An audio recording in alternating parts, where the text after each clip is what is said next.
dietetic intern and personal trainer from Terrific. You might have seen me come to one of your centers to give nutrition presentations, but today is going to be all about fitness. Over the next kind of couple of videos, I'm going to show you different ways to get in some type of physical activity while we're stuck in the house for I don't know how long. So right now we're going to stick to chair exercises. I know the point is to get up, but for some of us who may not be very mobile or who are wheelchair bound, I definitely want to give you all some options so you can still get a good stretch in while you're sitting down. So first you're going to take one of your hands and you're going to put it to the other side of your head. So I have my right hand to the left side of my head, and I'm going to gently pull down on my head, and I'm going to get a nice stretch into my neck. What we're going to want to try and do is actually reach our ear for our shoulder. So as much as you feel like you can, you're going to pull that head all the way down. So it's kind of, I have a little bit of space between my head and my shoulder, but that's going to be what we're trying to strive for. And really just holding this for about 10 or 15 seconds, and then we're going to very gently pull our head back up, and then do the same thing on the other side. You're going to want to try and make sure that your chin is facing up, not pulling down. So really pull that neck up. You're going to, as you kind of move that chin up, you're definitely going to feel that stretch in your neck. The next one, still working on our neck, you're going to place your hands behind your head, and you're very going to gently push that chin into your chest. So really try to make sure that you're keeping your back straight. So we're not going to want to arch our back over like this. Back is nice and straight, pulling and pushing that chin into the chest. You're going to feel a good stretch in your back and the back of the neck. And the last one we're going to do, if you're following with me, go ahead and push your chin up, rounding your shoulders back, and really feeling everything in the front open up. And again, we're holding this for about 10 or 15 seconds.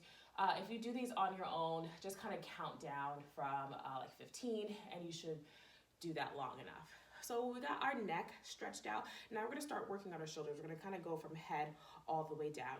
So you're taking your shoulders and you're just circling them backwards. So you come up, circle them back. When you circle your arms or your shoulders, backwards, you're really pushing your chest forward, and again, opening up everything in the front part of your shoulders and your chest and everything.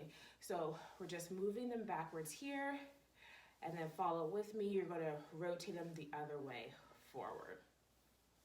So really trying to get a good range of motion into your shoulders. And so now we're going to work and start working kind of like your torso area. We call these the lats. These big muscles kind of wrap around your body. So you're going to take one arm and you're going to reach all the way over to the side. And if you want to get a deeper stretch, you can kind of, especially if you're on like a couch or a bench like me, really just kind of pushing that elbow down onto the chair or the bench and really getting a nice long stretch. When you do these, I know my arm might be out of frame, but you're really going to try and pull that arm, to one side. So if you want to take your hands and pull the arm, you're more than welcome to do that. And the same thing. So you're either reaching, you're putting your elbow down, or you're pulling that other arm to the side.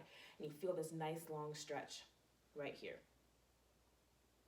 Good. And you're going to do the same thing in front of you. So this time you are going to arch your back. So you're going to push your chin into your chest, arching your back, and really, again, pushing those arms forward.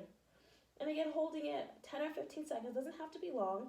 If you want it to be longer, that's perfectly fine if you feel like you need a deeper stretch than that.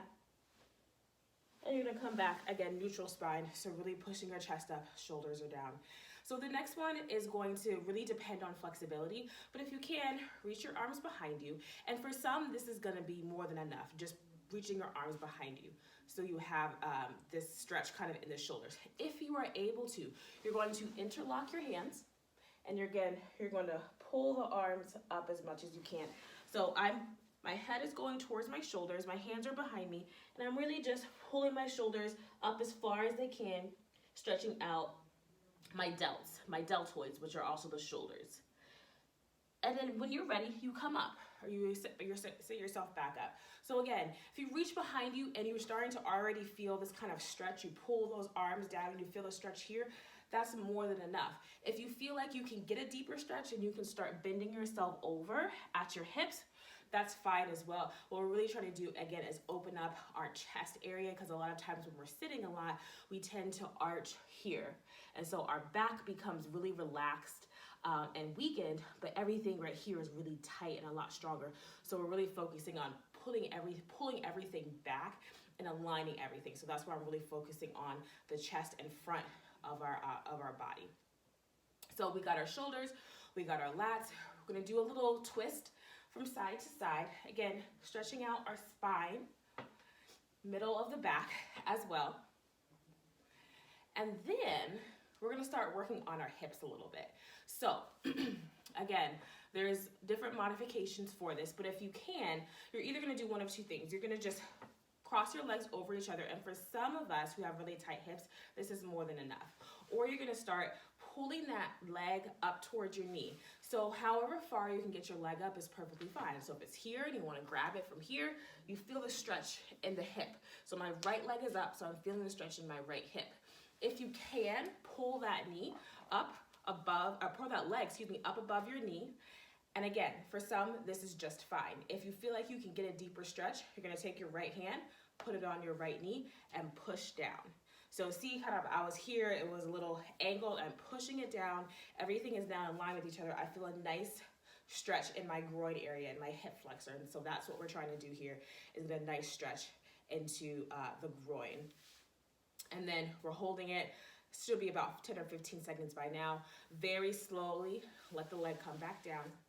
And we did the same thing on the other side. So again, you can either cross, pull the leg up as far as you can, grab the ankle. If you can pull it on top of the knee, that's great.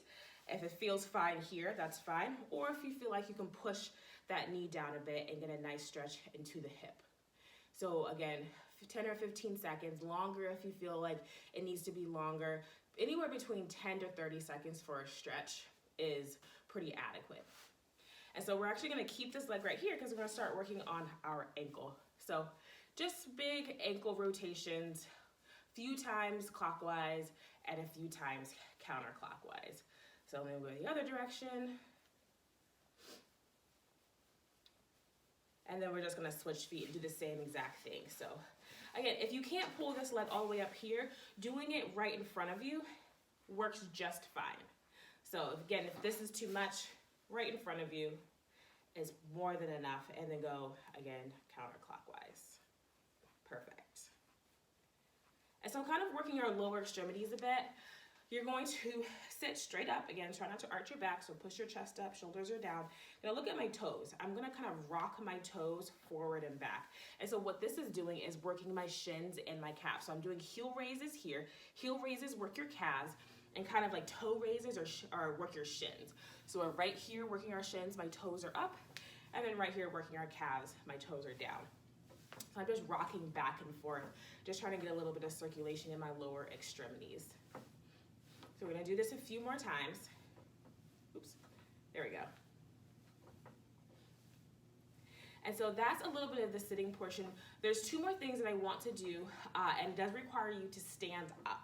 So that's gonna be for our, one of them is gonna be for our quads. So we're standing up, and you can do this, I have a bench, but you can do this on a chair or your couch or somewhere where you have like a box or something. So if you can, you're gonna put one leg on the bench or the chair. And if you need to grab onto something, please grab onto something, or if you have someone there, because it does take a little bit of stability. And all you're gonna do is sit onto your heel. So you see me from the front, and so from the back, you're going to just sit onto your heel here. And so then with that, you're gonna feel this long stretch into your quad. That's the front of your leg. And a little bit in that hip flexor that we stretched out with that figure 4 stretch, but you're right here. And then again, you do the same thing with the other leg. I'm a little kind of crooked because I'm trying to do this on the side so you all can still see, but you're sitting onto your heel and you feel this nice long stretch here. And the last one is just reaching for your toes. So I guess you can't actually do this sitting down as well. You reach for your toes, again, trying to keep your back straight. So when you're reaching, you don't want to have your back arched. So as much as you can, pull your chest up. The easiest way to make sure your back is straight is to try and look forward. That kind of automatically puts everything in line. So you're reaching for your feet here. And if you can stand up, which I would definitely recommend, reaching for your feet here. Again, back is nice and straight. Again, if you can't reach for your toes, or if you can't like reach the ground rather, I would rather you keep your back straight and only reach halfway than trying to like bend your knees and arch your back so you can reach all the way down to the floor. So we want this rather than this, or this reaching as far as you can. And the more you do this, the further down I bet that you'll get to the floor. So this is stretching out the back of our legs, these hamstrings. You're definitely gonna feel it in that middle and lower back, a little bit in the arms. If you're here and you kind of wanna have your arms swing in big circles, maybe stretch out your deltoids a little bit, and then have your neck go in big circles or shake up and down or side to side. No, you'll still do the same thing when you're sitting. So you can rotate your arms this way, and then you can rotate your head around as well. So those are some few exercises or some few stretches that I definitely like you all to start trying to do daily. I think we got through this in somewhere around 10 minutes. So 10 minutes is not a lot of time that you have to commit to this. So you can definitely find time, hopefully in the morning and in the afternoon, just to replay this video and get some good stretches in. And then we'll be back with some more stretches and some more exercises so we can get our blood moving a little bit more as we're all stuck in the house. I will see you all next time.